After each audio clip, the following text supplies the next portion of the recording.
Aujourd'hui, je vous donne cette recette de petite tartelette feuilletée à la framboise. Vous allez voir comme elle est facile à réaliser. Et pour cette recette, on va commencer par la crème pâtissière. Pour commencer, vous allez réhydrater votre gélatine et la réserver de côté. Et en parallèle, dans une casserole, vous allez mettre la crème liquide, le lait et une belle gousse de vanille grattée évidemment. Vous pouvez même mettre la gousse de vanille ensuite à l'intérieur pour la faire infuser.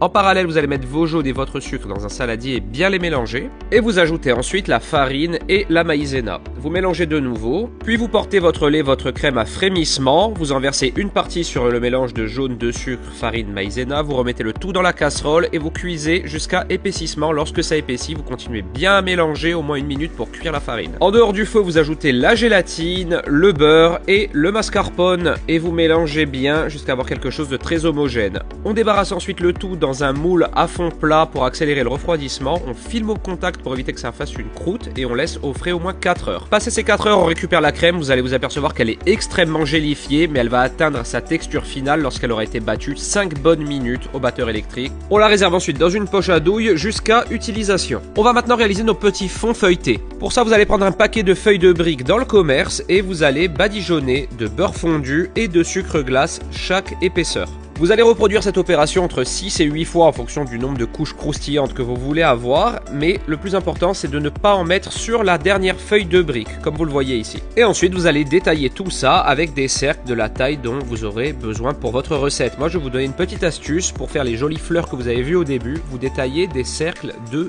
12 cm de diamètre. Vous prenez ensuite votre mini moule à brioche de 8 cm, vous centrez bien vos feuilles de brique au milieu et vous les moulez avec un autre moule à brioche. Pensez bien à les graisser et ensuite ça part au four à 165 degrés pendant 25 minutes ou alors 15 minutes si vous souhaitez seulement les pré-cuire et ensuite les recuire 10 minutes avec par exemple une crème d'amande à l'intérieur. Ça peut tout à fait se faire. Pour la version sans crème d'amande, vous les imperméabilisez avec un petit peu de chocolat blanc et ensuite vous n'avez plus qu'à les garnir avec des jolies framboises dans le fond, notre crème pâtissière à hauteur et ensuite vous pouvez faire un joli décor avec des framboises sur le côté. Moi j'ai rajouté une gelée de framboise qui est facultative, mais si vous voulez la réaliser, je vous mettrai la liste des ingrédients en description. Il suffit juste de faire chauffer la purée de framboise avec le gélifiant et une fois qu'elle est froide, elle a cette jolie texture. Et comme d'habitude, n'hésitez pas à m'identifier si vous reproduisez cette recette et à également l'enregistrer, comme ça vous la retrouverez plus facilement. Puis si vous vous abonnez aussi, c'est cool.